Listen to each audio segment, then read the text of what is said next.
Hello दोस्तों, स्वागत है आपका हमारे YouTube चैनल कॉमर्स के गुरु में। आज इस वीडियो में हम बात करने वाले हैं कि आपको अपना अकाउंट्स का पेपर कैसे प्रेजेंट करना है एग्जाम में। क्योंकि देखो, एग्जाम में पेपर आता तो सबको है, क्वेश्चन ऐसे होते हैं जो आपके रिपीटेटिव होते हैं, प्रैक्टिस तो आपने किया होता है। बट सर प्रेजेंट कैसे करना है, ये हम लोग प्रॉब्लम में आ जाते हैं। सर प्रेजेंट हमें कैसे करना है मेन एग्जाम में, ठीक है। तो आज इस वीडियो में हम कुछ ऐसी बातें सीखेंगे जिससे आप अपना टाइम को मैनेज कर सकते हो। और कैसे मैनेज करना है ये वीडियो के एंड में बताऊंगा, जब सारा का सारा आपको क्वेश्चन में दिखा दूंगा कि कैसे प्रेजेंट करना है। और साथ ही साथ हम वीडियो में ये भी सीखेंगे कि कौन से ऐसे मिस्टेक हैं जिसको आपको करने से बचना है, उसको अवॉइड करना है, जिससे आपका टाइम भी सेव हो सकेगा और एक प्रेजेंटेशन बेटा बेहतर बन के आएगा। ठीक है, ये सारी चीजें मैं आपको बताऊंगा। और साथ ही साथ प्रेजेंटेशन जो बहुत सारे बच्चे जो दिमाग में ये लेके चलते हैं, सर मैं ऐसे कर दूं वैसे कर दूं, बेटा बहुत मैं बता रहा हूँ, बहुत ही सिंपल प्रेजेंटेशन आपको रखना है, बहुत ही नीट एंड क्लीन प्रेजेंटेशन रखना है, जिससे कि सामने वाले पे इम्पैक्ट भी पड़ जाए और आपका टाइम भी सेव हो जाए, ताकि आप क्या कर सको, पूरा का पूरा पेपर अच्छे से अटेम्प्ट कर सको। मैंने ऐसे बहुत सारे बच्चे देखे हैं जिन्होंने 2.5 आवर्स में ही पूरे के पूरे पेपर को कंप्लीट कर लिया है। 2.5 आवर्स में ही पूरे के पूरे पेपर को कंप्लीट कर लिया है। मैंने उनसे भी बात की है, उनका स्ट्रैटेजी क्या होता है मैंने उनको बताया है, सिखाया है, उस तरीके से उन लोगों ने फॉलो किया है, तब जाके उन लोगों ने क्या किया है, उस पेपर को अच्छे से सॉल्व किया है। देखो, वीडियो स्टार्ट करने से पहले मैं कुछ बातें आपको अच्छे से बता दूं कि यहाँ पे जो मैं बेस ले रहा हूँ, प्रीवियस ईयर का जो एग्जाम पेपर था उसको ले रहा हूँ। और मैं यहाँ के साथ आपके साथ में शेयर करने वाला हूँ टॉपर का आंसर शीट, कि वो कैसे शेयर किया, मतलब कैसे उन्होंने बनाया हुआ है अपना पेपर, कैसे सॉल्व किया हुआ है। उसी तरीके से वही टिप्स एंड ट्रिक्स को आप भी फॉलो करोगे। और मैं अपनी तरफ से भी कुछ आपको एड ऑन दूंगा, जो कि मैंने अपने एक्सपीरियंस से गेन किया है, जो मैंने अभी तक देखा है बच्चों क्या गलती करते हैं। वो सारी चीजें मैं आपको इनपुट देने वाला हूं, ताकि आपका जो प्रेजेंटेशन है वो सबसे बेस्ट निकल के आए। तो वीडियो को आपको पूरा देखना है और लास्ट में मैं बताऊंगा कि आपको टाइम कैसे मैनेज करना है। देखो, कुछ मैं और बात बताना चाहूंगा आपको। देखो, यहाँ पे जो सीबीएसई का माइंडसेट होता है, जो मैंने अभी तक नोटिस किया है, बहुत सारे पेपर मैंने देखे हुए हैं एग्जाम के, तो उसमें मैंने ये देखा है, ये पाया है, मैं आपको यहाँ पे बताना चाहूंगा कुछ पॉइंट्स में। कि देखो, सबसे पहले क्या होता है बेटा, जो क्वेश्चन होता है ना, वो आपके सिंपल क्वेश्चन रहने वाले हैं। क्वेश्चन जो रहेगा वो सिंपल रहेगा, बट कुछ पॉइंट्स जो है वो ट्रिकी डाला जा सकता है। क्या सर हर क्वेश्चन में ट्रिकी पॉइंट रहेंगे? Answer is no. कुछ एक आध क्वेश्चन में वो ट्रिकी पॉइंट जरूर डालेंगे, तभी हमारा बोलेगा कि क्वेश्चन एक तरीके का नया है। तो कुछ ट्रिकी पॉइंट रहेगा। और ये मैं बताऊं कि सारे बच्चों के लिए, जितने भी ऑल ओवर इंडिया एग्जाम दे रहे हैं, सारे बच्चों के लिए ट्रिकी रहने वाला है ये पॉइंट। तो आप अकेले नहीं हो कि जिसको ये ट्रिकी पॉइंट टैकल करना पड़ रहा है या फिर एनकाउंटर करना पड़ रहा है। बेटा, ये सारे बच्चों के पास में ये ट्रिकी पॉइंट्स पहुंचेंगे एग्जाम पेपर के थ्रू। तो आपको जरा सा भी वहां पे पैनिक नहीं करना है कि यार इसकी वजह से मेरा एग्जाम का जो क्वेश्चन है वो गलत हो जाएगा या मार्क्स मेरा कट जाएगा। बच्चे वहीं पे पैनिक करने लगते हैं और उन्होंने क्या किया है, अपना ईजी वाला क्वेश्चन, सिंपल वाला क्वेश्चन जिसके ऊपर उनको बहुत ज्यादा कॉन्फिडेंस था, वो क्वेश्चन भी वो लोग गलत करके आ जाते हैं। तो ये सारी चीजें से करने से बचना है। आपको एग्जाम में जरा सा भी पैनिक नहीं होना है, बहुत ही नॉर्मल रह करके पूरे पेपर को सॉल्व करना है।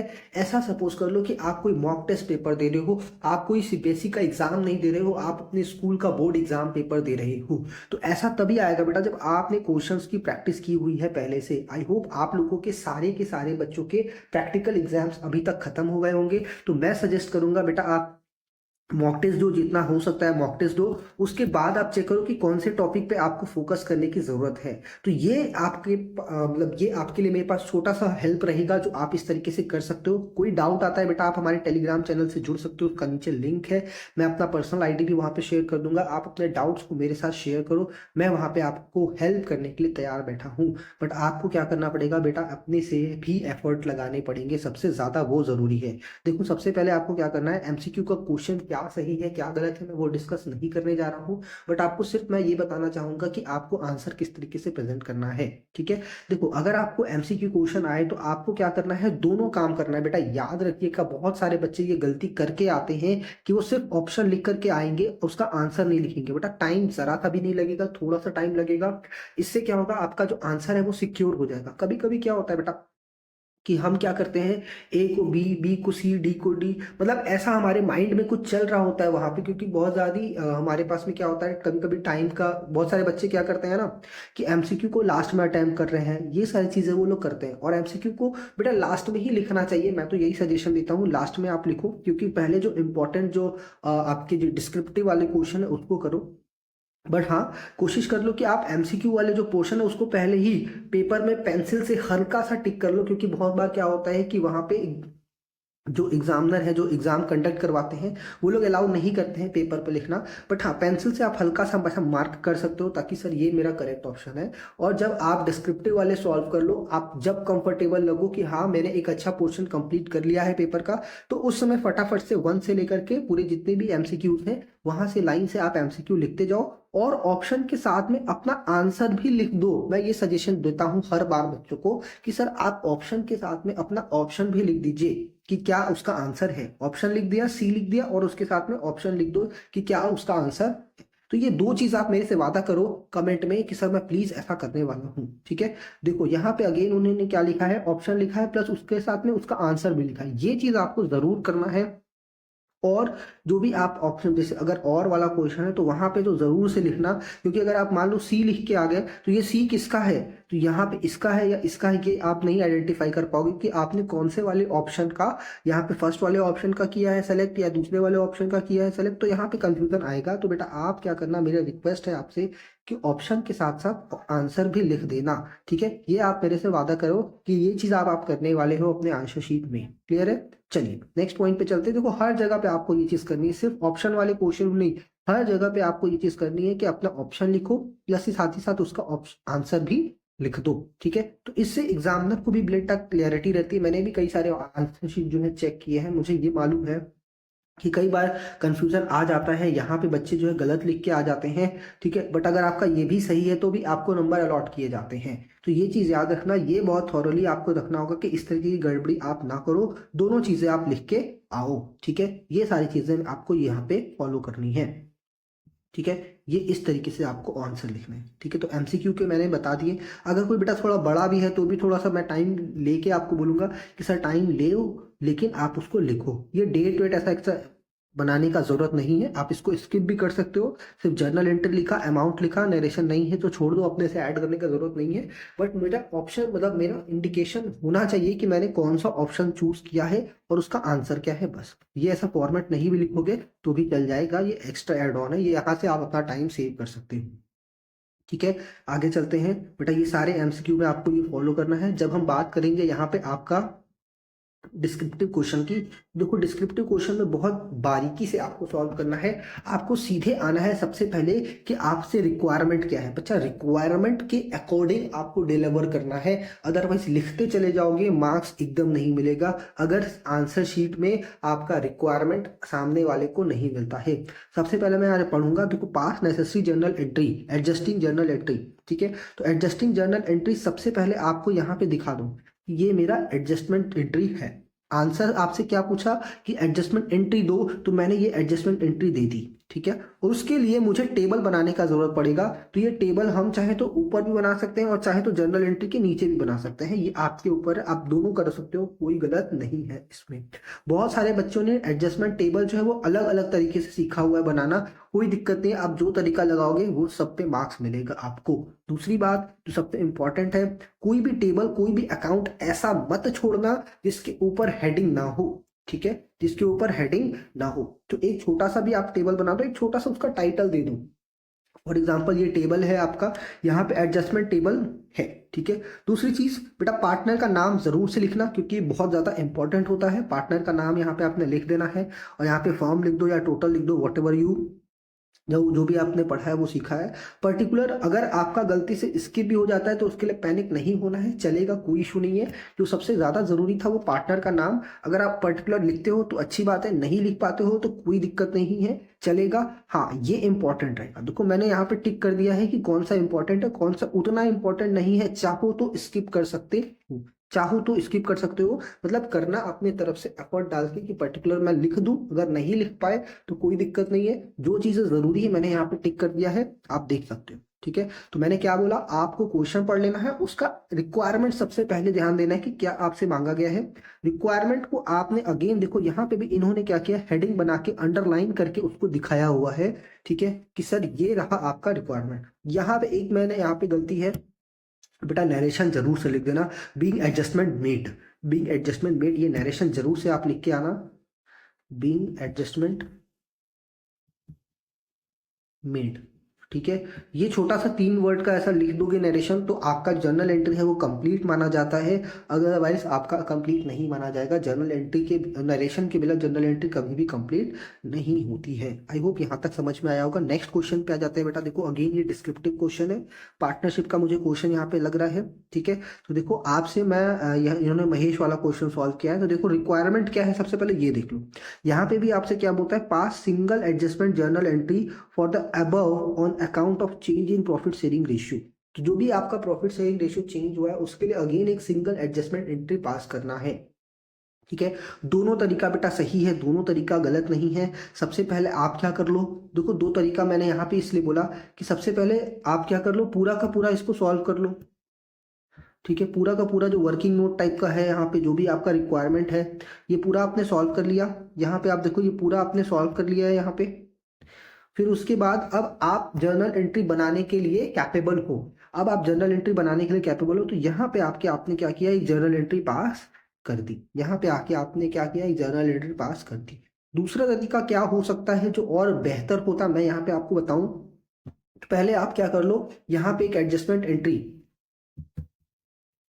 आंसर पूछा है आपसे एडजस्टमेंट एंट्री, तो यहाँ पे आपने क्या करना है, एक एडजस्टमेंट एंट्री का हेडिंग दे देना है। यहाँ पे एक एडजस्टमेंट एंट्री का हेडिंग दे देना है। आपको मालूम है कि 4-5 लाइन लगेगा है एंट्री के लिए, ये आपने एंट्री के लिए जगह छोड़ दिया, ठीक है। अब आ जाओ नीचे, यहाँ पे लिख दो वर्किंग नोट, ठीक है। ये एक बेहतर प्रेजेंटेशन है, मैं बता रहा हूँ, ठीक है। यहाँ पे आपने वर्किंग नोट दे दिया और ये अंडरलाइन करके यहाँ से अब आप अपनी जो वर्किंग नोट वाली चीजें हैं यहाँ पे ऐसा शुरू कर सकते हो। ये जो जितना भी वर्किंग नोट वाला पोर्शन है ये ऐसे कर सकते हो, ठीक है। ये एक अच्छा प्रेजेंटेशन होगा, ये भी बेहतर प्रेजेंटेशन है। जो बच्चे इसको फॉलो करते हैं तो ऐसे भी चल सकते हो। मैं एक बात आपको और बताना चाहूंगा कि प्लीज एग्जाम में जाके कोई भी आप नया एक्सपेरिमेंट मत करना, उन्हीं चीजों को फॉलो करना जैसा आप अभी तक करते आए हो। मेरा टेक्निक अगर आपको नया लग रहा है तो प्लीज उसको फॉलो मत करना। जो पुराना टेक्निक है ये वाला, इसी को लेकर के चलना, कोई गड़बड़ी नहीं है। इसमें भी फुल मार्क्स आपको मिलेगा अगर आपका आंसर सही है तो।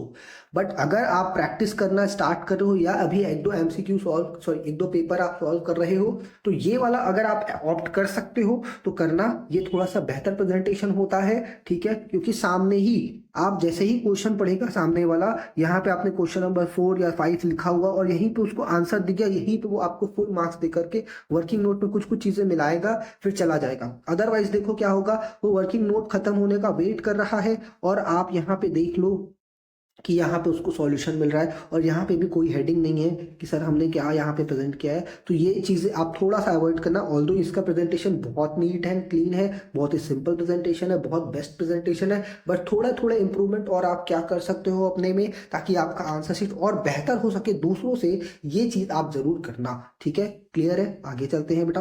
देखो एक चीज़ मैं और आपको बताना चाहूँगा, एक चीज़ याद रखना, हमेशा दिमाग में बैठा लेना कि जब भी आप एग्जामिनर को कुछ बताने जा रहे हो, जब भी आप अपना आंसर शीट लिख रहे हो, याद रखना कि जो सामने वाला पर्सन है, जो सामने वाला पर्सन है जो कि आपका आंसर चेक करने वाला है, उसको बेटा कुछ भी नहीं आता, उसको कुछ भी नहीं आता, वो नील बेटा सन्नाटा है, ठीक है। आपको उसको सब चीजें अच्छे से डिटेल में बतानी है, ये याद रखना। अगर ये चीज आपने दिमाग में बना ली तो आपका आंसर कभी भी इनकम्प्लीट नहीं रहेगा। आप हमेशा हर चीज एक्स्ट्रा बताओगे टाइम को मैनेज करते हुए ठीक है। चलो आ जाओ नेक्स्ट क्वेश्चन पे आते हैं। देखो यहाँ पे भी अगेन यहाँ पे एक नेक्स्ट क्वेश्चन है 19 का ए, जो कि 2 ऑप्शन है यहाँ पे। मुझे लग रहा है परचेज कंसिडरेशन का एक क्वेश्चन है और यस परचेज कंसिडरेशन का क्वेश्चन है। दूसरा वाला एक तरीके का आपका डिबेंचर का डिस्काउंट राइट ऑफ करने वाला, उन्होंने परचेज कंसिडरेशन वाला किया हुआ है। देखो कितने अच्छे तरीके से किया हुआ है। मुझे मालूम है कि ये मेरा कंपनी है, ये मेरा मेन कंपनी और ये वेंडर है, ठीक है। तो मुझे बुक्स, देखो यहाँ पे आ जाओ, रिक्वायरमेंट पढ़ लेते हैं। Pass the necessary journal entry in the books of Chhavi limited. अब यहाँ पे आपसे बोला है कि भाई किसकी बुक में बनाना है, छवि लिमिटेड के बुक में बनाना है। तो मैं इसको यहाँ पे हाईलाइट कर देता हूँ, ठीक है। और अबाउट ट्रांजैक्शन को दिखाना है। तो सबसे पहला इन्होंने स्टार्टिंग कहाँ से किया है, देखो कितना अच्छे तरीके से किया है। इन्होंने स्टार्टिंग ही किया है इन द बुक्स ऑफ ये छवि लिमिटेड, ठीक है। और हम छवि लिमिटेड के बुक्स में क्या करने जा रहे हैं सर, जर्नल एंट्री करने जा रहे हैं। जर्नल एंट्री का हेडिंग डाल दिया, ये जर्नल एंट्री का प्यारा सा फॉर्मेट बना दिया, अमाउंट लिख दिया गया है और उसके बाद पर्टिकुलर लिख दिया गया है। आप चाहो तो लेजर फोलियो वाला पॉइंट जो है स्किप कर सकते हो, अगर बना दे रहे हो तो बहुत बढ़िया बात है। मैं इसलिए बता रहा हूँ जहां जहां से आप टाइम सेव कर सकते हो, अपने एफर्ट को सेव कर सकते हो, ये चीजें हैं, ठीक है। ये लाइन अगर चलो ठीक है चलेगा, उसको रहने दो।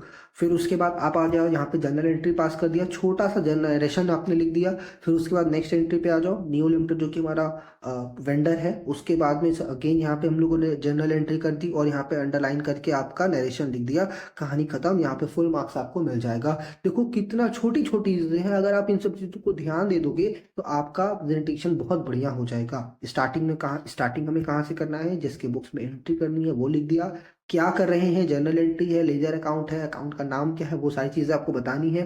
फिर उसके बाद जर्नल एंट्री, दो क्वेश्चन दो पार्ट में आपसे है, मतलब परचेज कंसिडरेशन का दो ही जर्नल एंट्री होती है, वो दोनों एंट्री बता दिया आपने, फुल मार्क्स आपको मिल गया। आ जाओ नेक्स्ट क्वेश्चन पे आते हैं। देखो नेक्स्ट क्वेश्चन जो आपका है, यहाँ पे आपसे क्या पूछ रहा है, calculate the value of goodwill, ठीक है। आपसे यही पे पूछा गया कि सर गुडविल की वैल्यू को आप कैलकुलेट करके मेरे को दो, यही आपका मेन आंसर है, ठीक है। तो आपको क्या करना है, यहाँ पे देख लो, आपको क्या कर लेना है, यहाँ पे आ जाना है। गुडविल की कैलकुलेशन के लिए जो भी चीजें आपकी रिक्वायर्ड रहेंगी आप उसको सॉल्व करते हुए गुडविल का वैल्यू आप आइडेंटिफाई कर दो। यहाँ पे आप क्या कर सकते हो, इसको अंडरलाइन कर सकते हो ताकि ये एक थोड़ा सा हाईलाइटेड लगे, ये हाईलाइटेड लगे। क्लियर है, देख लो कितना नीट एंड क्लीन तरीके से किया गया है। सबसे पहले आपको कुछ नहीं करना है, आपको फॉर्मूला लिख देना है, capital employed into normal rate of return. Short form भी चलेगा, पर सब चीज़ों का शॉर्ट फॉर्म नहीं लिखना है कि कैपिटल एम्प्लॉयड को सी लिख के आ गया तो ये गलत हो जाएगा। जो नॉर्मल चीज़ें हैं, जो छोटी छोटी चीज़ें, उसका आप शॉर्ट फॉर्म लिखोगे तो चलेगा। सॉरी, ठीक है। तो यहाँ पे आपने उसको सॉल्व कर लिया फॉर्मूला लिख करके। अगेन यहाँ पे आपका फॉर्मूला क्वेश्चन में गिवन है, आप चाहो तो यहाँ पे ब्रैकेट में ऐसा गिवन लिख सकते हो, ठीक है। ये कर देना आप कि सर ये गिवन है 90,000 कैसे आया। फिर सुपर प्रॉफिट का यहाँ पे आपने फॉर्मूला लिख दिया कि sir actual profit minus normal profit, ये आपने फॉर्मूला का वैल्यू पुट करके आंसर निकाल दिया। फिर गुडविल का फॉर्मूला आपने लिख दिया, super profit into number of year of purchase, ये आपने लिख करके यहाँ पे ऐसे आंसर निकाल दिया। बहुत ही बढ़िया प्रेजेंटेशन है, आगे चलते हैं, ठीक है। चलिए नेक्स्ट क्वेश्चन पे आ जाओ, देखो क्या लिखता है। एक क्वेश्चन है हमारा ये वाला, जिसमें हमने क्या कर रहे हैं, हम कर रहे हैं डेथ का क्वेश्चन सॉल्व कर रहे हैं। आपका रिक्वायरमेंट क्या है, सबसे पहले मुझे वही पढ़ना है। आपसे बोला गया है पूरव का कैपिटल अकाउंट बनाओ, बस यही रिक्वायरमेंट है। तो स्टार्ट भी हम कहाँ से करेंगे, पूरव कैपिटल अकाउंट, ठीक है। डेबिट बता दिया, क्रेडिट बता दिया, पर्टिकुलर अमाउंट, ये सब चीज़ें लिख करके आप आ जाओ सीधे जनरल, सॉरी जो भी आपकी लेजर एंट्री है। सबसे पहले हम लोग को क्या करना है, बैलेंस शीट से अमाउंट ले लेना है और सारी चीज़ों को आप क्या कर देना है, डिस्ट्रीब्यूट कर देना है, ठीक है। ये भी एक अच्छा प्रेजेंटेशन है कि आपने इंटरेस्ट ऑन कैपिटल देना है। दो तरीका है उसको सॉल्व करने का बेटा, या तो इंटरेस्ट ऑन कैलकुलेटर अगर सिंपल है, अगर शॉर्ट है उसका कैलकुलेशन, इतने से बात बन जाएगी तो यहीं पे दिखा दो, छोटा सा चलेगा, कोई दिक्कत नहीं है। लेकिन अगर थोड़ा भी बड़ा कैलकुलेशन है तो नीचे आ जाना बेटा, यहाँ से प्यारा सा लिख देना वर्किंग नोट टाइप का, ऐसा वर्किंग नोट, और वर्किंग नोट की नंबरिंग जरूर से कर देना। वर्किंग नोट यहाँ पे मैंने लिख दिया है वर्किंग नोट 1 नंबर डाल के, ठीक है। यहाँ पे मैं यहाँ से लिख देता हूँ, यहाँ पे 1 नंबर डाल के यहाँ पे हेडिंग दे दो इंटरेस्ट ऑन कैपिटल। फिर उसके बाद अंडरलाइन करके यहाँ पे छोटा सा सॉल्व कर दो, कहानी खत्म। यहाँ पे आप अमाउंट आ गया और यहाँ पे आ जाना, जब यहाँ पे वर्क इंटरेस्ट ऑन कैपिटल लिखोगे तो बेटा यहाँ पे ब्रैकेट में एक छोटा सा लिख देना जरूर से, working note number 1, WN1। Clear है, ताकि मुझे पता चल जाएगा कि ये 24 का कैलकुलेशन आपने कहाँ कैसे किया है, तो मैं सीधे जाऊंगा वर्किंग नोट नंबर 1 पे और वो चेक कर लूंगा, ठीक है। बाकी सारी चीजें अगर आप देखो कि फर्म की गुडविल का कैलकुलेशन कैसे हुआ है, यहाँ पे भी वर्किंग नोट होना चाहिए, वर्किंग नोट नंबर 2। जब आप गुडविल के लिए आओगे यहाँ पे, मुझे लगता है यही गुडविल का ट्रीटमेंट है, तो यहाँ पे वर्किंग नोट नंबर 2 ऐसा करके दिखा दो तो ये समझ में आ जाएगा। क्लियर है, देखो यहाँ पे लिखा हुआ है कि 150 आपका पूरे फर्म का गुडविल है और 30,000 उसमें पूरब का शेयर है, जिसको कि ये लोग 3:1 में शेयर कर रहे हैं। यहाँ पे आपने वर्किंग नोट नंबर 2 ऐसे करके दिखा दिया, प्रेजेंटेशन एकदम बढ़िया हो गया आपका। क्लियर है, ये चीजें आप ध्यान रखना।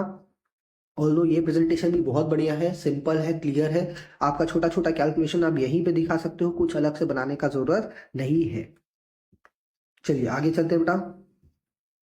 अब आपसे क्या बोलता है, इंफॉर्मेशन में मांगता क्या है रिक्वायरमेंट पे, ये देख लेते हैं। आपको शेयर कैपिटल दिखाना है बैलेंस शीट में ख्याति लिमिटेड का, as per schedule 3 of part 1 of companies act 2023, and also prepare notes to account for the same. ठीक है। अच्छा, देखो बहुत बार क्या होता है, क्वेश्चन में आपसे बोला जाता है कि working note is the part of the answer. Working note is the part of the answer. देखो ये 4 मार्क्स का क्वेश्चन है, आप चाहो तो वर्किंग नोट जैसा स्किप कर सकते हो, ये छोटा सा यहाँ पे चलेगा। ठीक है। और चाहो तो वर्किंग नोट दे सकते हो। क्लियर है। तो जब यहाँ से आपसे बोला गया है कि नोट्स टू अकाउंट आपको देना है, तो और आपको मालूम ही है कि अगर बैलेंस शीट का क्वेश्चन कर रहे हो तो वहाँ पे नोट्स टू अकाउंट आपको देना ही पड़ेगा। जहाँ पे आप डिस्क्रिप्शन देते हो वही आपका मेन आंसर होता है। सबसे पहले आ जाओ, यहाँ पे बैलेंस शीट है और उसका एक्सट्रैक्ट है, ये कंप्लीट बैलेंस शीट नहीं है। ठीक है, ये चीज़ आप जरूर करोगे। और उसके बाद यहाँ पे नोट नंबर आपने जरूर दे देना है। और नोट्स टू अकाउंट यहाँ पे अगेन हेडिंग डालोगे, जो कि मुझे यहाँ पे नहीं दिखा, ये जरूरी है बेटा करना। ठीक है, नोट्स टू अकाउंट, यहाँ पे आपने ऐसा हेडिंग दे करके फिर आगे चलना है। यहाँ पे नोट नंबर 1 इन्होंने सही किया है। और ये नोट नंबर 1 क्या होने वाला है, ये जो शेयर कैपिटल है वही यहाँ पे आपका आएगा शेयर कैपिटल। उसके अंडर में ये सारी चीजें पूरा आप यहाँ पे दिखाओ, और ये फाइनल अमाउंट आपको कहाँ पे लिखना है, यहाँ पे आपको ऐसा दिखा देना है। ठीक है। और एक चीज और यहाँ पे एक मुझे गड़बड़ दिख रही है, ये आपको बेटा यहाँ डबल लाइन लगाना है। डबल लाइन यहाँ पे इंपॉर्टेंट होता है। यहाँ पे भी आपको एक डबल लाइन, एक सेकेंड, हाँ ये डबल लाइन यहाँ पे भी रहेगा। तो ये डबल लाइन आपको कहाँ लगाना है कहाँ नहीं, इसको ध्यान से आपको सीख करके ये चीज़ लगानी है, क्योंकि एग्जाम में ये चीज़ें चेक होती हैं। और दो नंबर आपका इस पे नहीं कटेगा, क्योंकि नंबर सीबीएसई चाहती है कि बच्चों को ज़्यादा से ज़्यादा नंबर दिया जाए, इसलिए नंबर आपको मिल जाएगा। बट एक प्रेजेंटेशन की जब बात हो रही है तो मैंने यहाँ पे इसको ये बताना है। ठीक है। नेक्स्ट क्वेश्चन पे आ जाओ बेटा। नेक्स्ट क्वेश्चन आपका शेयर वाला क्वेश्चन रहेगा। यहाँ पे क्वेश्चन नंबर 23, मुरारी लिमिटेड और काव्या लिमिटेड, आप देख लो। ओके, एक सेकंड में देख लेता हूँ ये कौन से वाले क्वेश्चन का है ये सॉल्यूशन। ठीक है, चलिए यहाँ पे मेंशन नहीं हो, समझ में नहीं आ रहा, और उतना मैं टाइम भी नहीं दूंगा कि मैं पूरा उसको पढूं, ताकि क्योंकि आपका जो वीडियो है वो बहुत ज़्यादा लंबा ना हो, मुझे ये भी देखना है। ठीक है, चलो आ जाओ। सॉरी। ओके, तो आपने क्या कर देना है, अगर आपका ये काव्या लिमिटेड का है तो यहाँ पे आपको यहाँ पे ऐसे दिखना होगा कि इन the books of Kavya limited. और अगर यहाँ पे अगर आपका ये तो मुरारी लिमिटेड का, इन the books of Murari limited आपको यहाँ पे लिखना पड़ेगा। फिर उसके बाद आपने जनरल एंट्री यहाँ पे दिखा दी, फिर उसके बाद आपने सारे ट्रांजेक्शन को लिखते चले जाओ। लेजर फुल स्किप भी कर दोगे तो भी चलेगा, कोई इशू नहीं है। ठीक है। चलिए ये ए वाला है। ओके, मुझे यहाँ पे ये दिखा, ये ए वाला है मुरारी लिमिटेड वाला। तो मुरारी लिमिटेड यहाँ पे आपको लिख देना है। जनरल एंट्री, जनरल एंट्रीज यहाँ पे आपने जनरल भी लिख दोगे तो भी चलेगा। जनरल एंट्रीज यहाँ पे लिख करके सारी एंट्री करते जाओ। और साथ ही साथ यहाँ पे लाइन जरूर खींचते हुए चलना, आपको लाइन यहाँ पे ऐसा खींचते हुए चलना है। जैसे ही एंट्री खत्म होगी, नरेशन आपने लिखा, उसके नीचे ऐसा लाइन खींच दो, फिर नेक्स्ट एंट्री पे जाओ। ये चीज़ें अगर आप करते चले जाओगे, नरेशन बहुत शॉर्ट एंड सिंपल होना चाहिए, बहुत ज़्यादा टेक्निकल नरेशन लिखने का ज़रूरत नहीं है। आप तो ये सारी चीज़ें अगर आप करते चलो तो आपका एक प्रेजेंटेशन बहुत बेहतर निकल के आएगा, एक आंसर आपका कंप्लीट निकल के आएगा। ठीक है, चलो आ जाओ नेक्स्ट क्वेश्चन पे आते हैं। क्वेश्चन नंबर 24, आपका 24 का ए और बी अगेन यहाँ पे ऑप्शन वाला क्वेश्चन रहेगा। इसमें आपको देखो रिक्वायरमेंट क्या है, रिवॉल्यूशन अकाउंट बनाना है, फिर पार्टनर्स कैपिटल अकाउंट बनाना है। ये चीज देख लिया आपने। फिर यहाँ पे भी अगेन आपको दोनों चीजें बतानी है, रिवॉल्यूशन और पार्टनर्स कैपिटल अकाउंट। ये चीजें आपको करनी है। देखो एक गलती मुझे यहाँ पे दिखी है, मैंने जब पेपर इसको पहली बार देखा था पेपर, तो भी मुझे ये चीजें दिखी थी कि आपको जब गलती हो रही हो, देखो नो डाउट आपसे गलती होगी, एग्जाम में पैनिक हो जाती हो, या कभी कभी हम टेंस हो जाते हैं, या फिर हो सकता है कि कुछ हमें बाद में याद आता है। तो ये इस तरीके का आप कटपिट नहीं करोगे, इस तरीके का आप कटपिट नहीं करो। मुझे साफ लग रहा है कि इन्होंने अकाउंट लिखा होगा, फिर उसके बाद इसको गलती की, मतलब गलत हो गया तो उसने पूरा फुल फॉर्म लिखा है अकाउंट का, कुछ याद आया होगा, टीचर ने बताया होगा कुछ, तो ये भी चलेगा, कोई दिक्कत नहीं है। बट अगर आपको काटना ही है तो सिर्फ एक लाइन में ऐसा कट करो, एक लाइन में इसको कट करो और यहाँ पे फुल फॉर्म लिख दो अकाउंट, ऐसा करके चलेगा, कोई दिक्कत नहीं है। लेकिन बेटा अगर आप इस तरीके से करते हो ना, देखो मैं खुद बता रहा हूँ, मैं क्या, देखो आप क्या होगा, ये मैं खुद बता रहा हूँ। देखो यहाँ पे ये ऐसा आंसर चल रहा है, पूरा पेज देख लो, और ये एक पॉइंट यहाँ पे आपको हाईलाइटेड दिखेगा। ये पूरा पेज आपको देख लो, एकदम अच्छा सा बढ़िया सा नीट एंड क्लीन पेज है। बट यहाँ पे जो आपने गोचा गोची कर दिया है या कटिंग कटा कर दिया है, जिसकी वजह से आप देख लो कि ये पूरा हाईलाइट हो रहा है, ऊपर से ही हाईलाइट हो जा रहा है, ऊपर से ही सामने से, मतलब आपने खुद दिखाया है कि सर हमने यहाँ पे कटपिट की है, हमने यहाँ पे कटपिट की। अगर ये सिंपल सा ऐसा आप कट कर दो तो कोई किसी को कुछ नहीं पता चलने वाला है, और आप अपना रेक्टिफिकेशन वही साइड में कर दो, कोई दिक्कत नहीं है। लेकिन अगर आप इस तरीके से गंदगी करते हो तो बेटा ये एक तरीके के आपके प्रेजेंटेशन को गलत इम्पैक्ट देगा। प्लीज इन चीजों को करने से बचना। उसकी जगह आप क्या कर सकते हो, एक सिंपल सा स्ट्रेट लाइन खींच दिया, कहानी खत्म। ठीक है, आपने रिवॉल्यूशन अकाउंट बना दिया, डेबिट क्रेडिट यहाँ पे दिखाया है, उसका अमाउंट पे रुपीज दिखाया, ये भी बहुत जरूरी चीज है कि आपने रुपीज यहाँ पे इसको दिखाना है। फिर उसके बाद आपने अकाउंट बनाया, जो भी बैलेंस आया पार्टनर्स में बांट दिया, ये भी इस तरीके से चलेगा, कोई इशू नहीं है। पार्टनर्स कैपिटल में आ जाओ, यहाँ पे आपने पार्टनर्स कैपिटल का हेडिंग दे दिया। पार्टनर्स का नाम जो कि बहुत ज्यादा जरूरी है वो लिखना। एक चीज मुझे यहाँ पे कमी दिखी है जो कि मैं आपको यहाँ पे बताना चाहूंगा कि एक लाइन आप एक्स्ट्रा ले लो।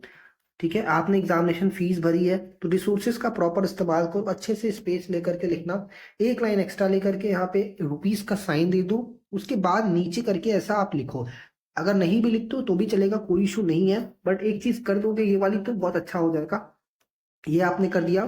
फिर साथ ही साथ आप देख लो यहाँ पे वर्किंग नोट आपने यहाँ पे लिखना है। वर्किंग नोट पे जो भी आपको कैलकुलेशन का रिक्वायरमेंट लगे, सिंगल वर्किंग नोट है इसलिए नंबरिंग देने का जरूरत नहीं है, क्योंकि हम यहाँ पे कैलकुलेशन क्या कर रहे हैं, कंबाइंड एडजस्टेड कैपिटल या न्यू पार्टनर कैपिटल, जो भी पार्टनर है उनका नया कैपिटल हम कैलकुलेट कर रहे हैं, तो सिर्फ एक ही कैलकुलेशन है, तो नंबरिंग देने का जरूरत नहीं है। तो इस तरीके से आप इसको कर सकते हो। नेक्स्ट क्वेश्चन पे आ जाइए। नेक्स्ट क्वेश्चन आपसे क्या पूछता है, डिसोल्यूशन का जर्नल एंट्री आपसे मांग रहा है। सारे पॉइंट्स के लिए आपको एक एक जर्नल एंट्री देनी है, तो आपको क्या कर लेना है, फॉर्मेट बना लेना है। डेट के कॉलम में आपको नंबरिंग लिख देनी है, लेजर फोलियो हटा भी दोगे तो भी चलेगा। जर्नल एंट्रीज आपने हेडिंग दे दिया, अच्छा किया यहाँ पे, बहुत बढ़िया। सिर्फ आपको यहाँ पे क्या करना है, पॉइंट नंबर 1 लिखना है, उसकी जर्नल एंट्री पास करनी है। एक चीज आपको यहाँ पे ध्यान देनी होगी जो यहाँ पे नहीं किया गया है, मैं आपको सजेस्ट करूंगा, रिक्वेस्ट भी करूंगा कि ये जरूर करना। जर्नल एंट्री लिखा, नरेशन लिखा, सिंपल सा लाइन खींचा, उसके नीचे बेटा एक लाइन का स्पेस जरूर दे देना, ये प्लीज आप करना जरूर से, ताकि आपका जो आंसर सीट है वो थोड़ा सा अच्छा दिखे, सिंपल दिखे, बढ़िया से प्रेजेंटेबल हो। ठीक है, नेक्स्ट एंट्री भी आपने करनी है, अंडरलाइन देनी है और नेक्स्ट लिखना है। ठीक है, थर्ड वाले क्वेश्चन में देखो आपका कोई भी एंट्री नहीं होगा। अगर थर्ड वाला क्वेश्चन मैं यहाँ पे आपको पढ़ के बताऊं, जहां पे एक क्रेडिटर है एक डेटर को एक्सेप्ट करके फुल्ली सेटल हो जाता है, तो वहां पे हमारे पास में कोई भी एंट्री नहीं होती है। आपको मालूम है कि कोई एंट्री नहीं होगी, आपको ये कभी नहीं करना है कि सेकंड लिखने के बाद हमने क्या किया, फोर्थ पे आ गए, ये गलती मत करना। बेटा आपने क्या करना है, साफ साफ लिखना है, क्योंकि मैंने अभी जस्ट बताया है आपको कि एग्जामिनर को कुछ भी नहीं आता ये मान के आपको आंसर करना है। तो ये चीज बेटा जरूर से आप लिखोगे कि कोई भी एंट्री नहीं होगी, कोई भी एंट्री इसकी नहीं होने वाली, ये चीज आपने यहाँ पे लिख देना है। ठीक है, चलो आ जाओ नेक्स्ट पॉइंट। अगर आप देखो तो अगेन यहाँ पे आपका जर्नल एंट्री है, लाइन खींचोगे, एक लाइन का स्पेस दोगे, इस तरीके से आप करते चले जाओ, आपका बहुत बढ़िया प्रेजेंटेशन निकल के आएगा। ठीक है, नेक्स्ट क्वेश्चन आपका कंपनी का है, जिसमें आपको 3 पार्ट में क्वेश्चन पूछा गया है। 6 मार्क्स का IAS क्वेश्चन होगा, 3 पार्ट में पूछा गया है, हर पार्ट में 2-2 एंट्री लिखी हुई है। तो आपने यहाँ पे लिख देना है, in the books of Novex limited journal entry हम करने जा रहे हैं। ये आपने बहुत बढ़िया प्रेजेंटेशन इस तरीके से आपने करना है। फिर उसके बाद लेजर फोलियो को आप चाहो तो स्किप कर सकते हो, बना देते हो तो कोई इशू नहीं है। ठीक है, फिर डेट वाला कॉलम आप जरूर दोगे, जिसमें आपको नंबरिंग करनी है। 3 पार्ट में है तो तीनों पार्ट का 1, 2 एंड 3 नंबरिंग आपको इस तरीके से देना होगा। ठीक है, और हर एंट्री के बाद बेटा अंडरलाइन प्लीज कर देना। फिर उसके बाद एक लाइन का स्पेस दे करके ही नेक्स्ट वाला पोर्शन करो, जिससे आपका एक प्रेजेंटेशन बहुत बढ़िया बनेगा। प्रेजेंटेशन ऑल्दो अच्छा है, बट बहुत सारे बच्चों का राइटिंग थोड़ा सा अच्छा नहीं होता है, ऑल्दो मेरा भी राइटिंग उतना बढ़िया नहीं है, तो मैं इस तरीके का ट्रिक फॉलो करता हूँ ताकि आपका जो प्रेजेंटेशन है थोड़ा सा नीट एंड क्लीन लगे। अगर आपका राइटिंग इतना सुंदर है, इतना बढ़िया है, प्यारा है, तो आप इस तरीके का, मतलब ये लाइन स्पेस वाला स्किप भी कर सकते हो, बट मैं सजेस्ट करूंगा कि फिर भी आप इस तरीके से करना, ताकि आपका प्रेजेंटेशन एक बढ़िया लगे। यहाँ पे भी अंडरलाइन दे करके एक लाइन छोड़ना है। ठीक है, तो ये इस तरीके से आपको करना है, बहुत ही सिंपल प्रेजेंटेशन आपको रखना है। नेक्स्ट पार्ट बी में अगेन MCQ में भी आपको यहाँ पे ध्यान देना होगा कि आपने ऑप्शन लिखा और साथ ही साथ उसका आंसर भी लिख दिया। ऑप्शन लिखा, साथ ही साथ उसका ऑप्शन आंसर भी लिख दिया। आपको सॉल्यूशन नहीं देना है, याद रखिएगा। सॉल्यूशन MCQ वाले में ये पूरा सॉल्यूशन करके दिखाना नहीं है, बट आपको सिर्फ और सिर्फ ऑप्शन लिख करके उसका आंसर लिखना है। इस तरीके से आप करोगे तो प्रेजेंटेशन और आपका आंसर दोनों आपका बढ़िया रहेगा। ठीक है। और इस तरीके का क्वेश्चन बेटा श्योरली आएगा, 2025 में भी इस तरीके का क्वेश्चन आएगा, इस तरीके का क्वेश्चन आपको मिलने वाला है, याद रखना। तो आपको क्या करना है, जो भी आइटम है उसका मेजर हेडिंग और सब हेडिंग, क्योंकि देखो यही चीजें आपसे पूछता है, मेजर हेड और सब हेड, जो रिक्वायरमेंट होगा उसी को आपको देना है, जो उनसे उन्होंने मांगा आपसे बस वही आपको देना है। तो ये आपने यहाँ सिंपल से कुछ इसके दाएं बाएं आपको कुछ भी एक्स्ट्रा लिखने का जरूरत नहीं है, टाइम आपको सेव करना है, यही मांगा गया यही देना है, आइटम लिख दो, उसका मेजर हेडिंग क्या है, सब हेडिंग क्या है, ये कहानी करके इतना खत्म हो जाएगा। फिर आ जाओ नेक्स्ट क्वेश्चन, जहां पे आपका मेन पोर्शन क्या है, आपसे इन्वेंट्री टर्नओवर रेशियो पूछ रहा है। इन्वेंट्री टर्नओवर रेशियो जब आप लिखोगे तो पूरा प्रॉपर ऐसा फॉर्मूला लिखकर चलोगे। तो इन्वेंट्री टर्नओवर यहाँ पे आपने किया, फॉर्मूला लिखा, फिर उसके बाद यहाँ पे आपने उसको सॉल्व किया। इन्वेंट्री टर्नओवर के लिए एवरेज इन्वेंट्री चाहिए, तो एवरेज इन्वेंट्री लिखा, उसका फॉर्मूला लिखा, यहाँ पे सॉल्व किया। उसी तरीके से cost of revenue from operation लिखा, और जो भी क्वेश्चन में इंफॉर्मेशन दिया हुआ है, ऑल्दो इसका फॉर्मूला तो थोड़ा बड़ा है, पर जो भी इंफॉर्मेशन दिया हुआ है आपको यहाँ पे आपके क्वेश्चन में, उसी के अकॉर्डिंग फॉर्मूला लिखना है, बहुत ज्यादा बड़ा नहीं लिखना है। फिर यहाँ पे आप उसको सॉल्व करके यहाँ पे उसका आंसर दिखा सकते हो। देखो मुझे यहाँ पे हाईलाइट क्या करना है आपका, कि सर हर जगह पे मेरा फॉर्मूला लिखा हुआ है, हर जगह आपका फॉर्मूला लिखा हुआ है। क्यों ऐसा लिखा हुआ है, क्योंकि आपका मेजर पार्ट क्या है क्वेश्चन का, सर मुझे इन्वेंट्री टर्नओवर रेशियो चाहिए। अगर आपका मेजर पार्ट इस तरीके का कुछ ना हो तो आप नॉर्मल सा चल सकते हो। मुझे आपको एक क्वेश्चन दिखाना है जहाँ पे एक सिंपल सा भी चला गया था, देखो यहाँ पे ये देख लो, ठीक है। इंटरेस्ट ऑन कैपिटल कैलकुलेट करना आपका मेजर पोर्शन नहीं था आपके क्वेश्चन का, ठीक है। मेजर पोर्शन क्या था कि कैपिटल अकाउंट बनाओ, डिजीज पार्टनर का कैपिटल अकाउंट बनाओ, तो इस तरीके से भी चल सकता है, ठीक है। देखो यहाँ पे यहीं पे देख लो गुडविल, तो goodwill calculation is not the major part of your question paper. तो मेजर पार्ट क्या था आपका, कैपिटल अकाउंट बनाना, goodwill is the part of the major question. तो सिर्फ आपने यहाँ पे क्या करना है, गुडविल को सिंपली करना है। बट जब आपको गुडविल पूछा गया है आपसे क्वेश्चन में, तो वहां पे बेटा आपको फॉर्मूला लिख करके ही करना पड़ेगा। ये याद रखना कि कहाँ पे आपको फॉर्मूला लिखना है और कहाँ पे नहीं लिखना है, कहाँ पे बिना लिखे भी काम चल जाएगा। इस तरीके से आपको ये चीज दिमाग में होनी चाहिए कि अगर आपसे मेन पार्ट आपका क्वेश्चन का ऐसा कुछ है जहाँ पे आपको फॉर्मूला लिखना बनता है, वही है आपसे पूछा गया, तो वहां पे फॉर्मूला लिख के सॉल्व करोगे। अगर मेन पार्ट नहीं है तो आप बिना फॉर्मूला लिखे भी चल सकता है, ठीक है। नेक्स्ट क्वेश्चन आ जाओ, कॉम्परेटिव स्टेटमेंट। ये भी आपका एक बहुत बढ़िया सिंपल सा क्वेश्चन होने वाला है। आपको क्या करना है, सिंपल सा आपको क्या करना है, जिसके भी बुक्स में एंट्री करने जा रहे हो ऊपर लिख दो कि इन the books of Shikha limited. फिर उसके बाद आपको सिर्फ यहाँ से लेकर के यहाँ तक लिखने की जरूरत रहेगी, एक्स्ट्रा कुछ भी लिखने का जरूरत नहीं रहेगा, ठीक है। फिर यहाँ पे आपको लिख देना है फॉर द ईयर एंडेड, अगर आपका प्रॉफिट एंड लॉस है फॉर द ईयर एंडेड लिखते हैं, आपको पता होना चाहिए। अगर आपका बैलेंस शीट होता है तो वहां पे लिखते हैं एज ऑन, ठीक है। तो ये लिख करके आपको पूरा बढ़िया सा फॉर्मेट बना के इस तरीके से आपको नीट एंड क्लीन करके दिखाना होगा, ठीक है। चलो आ जाओ, कुछ और बातें मैं आपको बताना चाहूंगा कि जैसे देखो यहाँ पे ए और बी लिखा हुआ है, ए दिखा रहा है मुझे प्रीवियस ईयर के लिए, बी दिखा रहा है मेरा करंट ईयर के लिए। और एब्सोल्यूट चेंज कैसे निकलता है ये चीज आप दिखा देना कि सर बी माइनस ए, और परसेंटेज उसका सिंपल सा कैलकुलेशन हो जाएगा। यहाँ पे परसेंटेज का कैलकुलेशन नहीं भी दिखाओगे तो भी चलेगा। इस तरीके से बेटा पूरा प्रेजेंटेशन कर दो, फुल मार्क्स आपको अच्छे से मिल जाएगा। क्लियर है। चलो नेक्स्ट आपका देख लो कि क्या आपसे क्या पूछ रहा है, कैश फ्लो स्टेटमेंट का क्वेश्चन है। आपसे क्या मांग रहा है, सिर्फ और सिर्फ इन्वेस्टिंग मांग रहा है और फाइनेंसिंग मांग रहा है, सिर्फ दो ही चीजें मांग रहा है। और यहाँ पे बोला हुआ है कि आपको अपना वर्किंग अगर कुछ होता है तो उसको प्रॉपर्ली दिखाना होगा, यानी कि प्रॉपर वर्किंग नोट भी मुझे देना पड़ेगा, ठीक है। चलो आ जाओ देख लो, ये पूरा क्वेश्चन दिया हुआ है। सॉल्यूशन पे मैं आ जाता हूँ। यहाँ पे सॉल्यूशन अगर आप देख लो तो ये एडिशनल इन्फॉर्मेशन के बाद आपका सॉल्यूशन भी दिया है। सॉल्यूशन में बहुत सिंपल सा रखना है, आप चाहो तो स्टार्टिंग में से लिख सकते हो इन the books of Yogita limited, फिर कैश फ्लो स्टेटमेंट यहाँ पे आपने लिख देना है। यहाँ पे मैं इसको हाईलाइट कर दे रहा हूँ, ये क्या लिखा हुआ है, कैश फ्लो स्टेटमेंट लिख रहा है, ठीक है।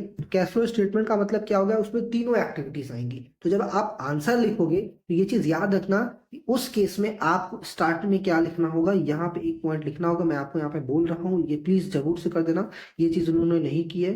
कैश फ्लो फ्रॉम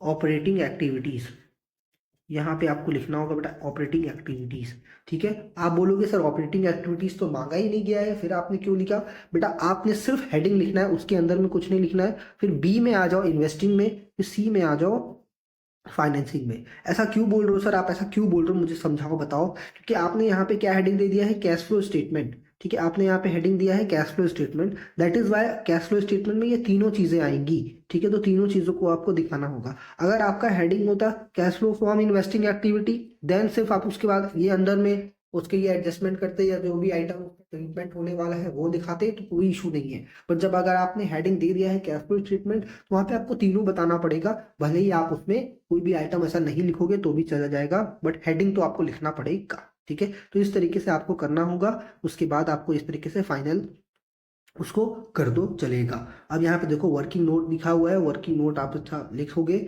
और उसका जो भी आपका वर्किंग नोट है उसको प्रॉपरली ऐसा बना के आओगे, क्योंकि आपसे क्वेश्चन में स्पेसिफिकली मांगा गया है वो चीज। ठीक है, तो इस तरीके से आपको पूरा क्वेश्चन पेपर को सॉल्व करना है। प्रैक्टिस करना बेटा जरूर से, सैंपल पेपर लगाओ।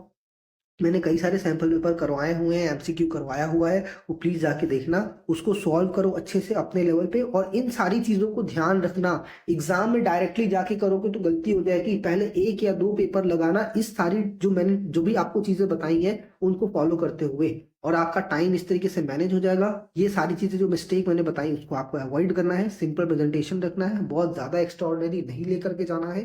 जहां पे मैंने बताया कि ये एक्स्ट्रा है इसको आप हटा सकते हो, जहां पे मैंने मुझे लगा कि नहीं ये चीज ऐड करनी है मैंने वो चीजें बताई आपको।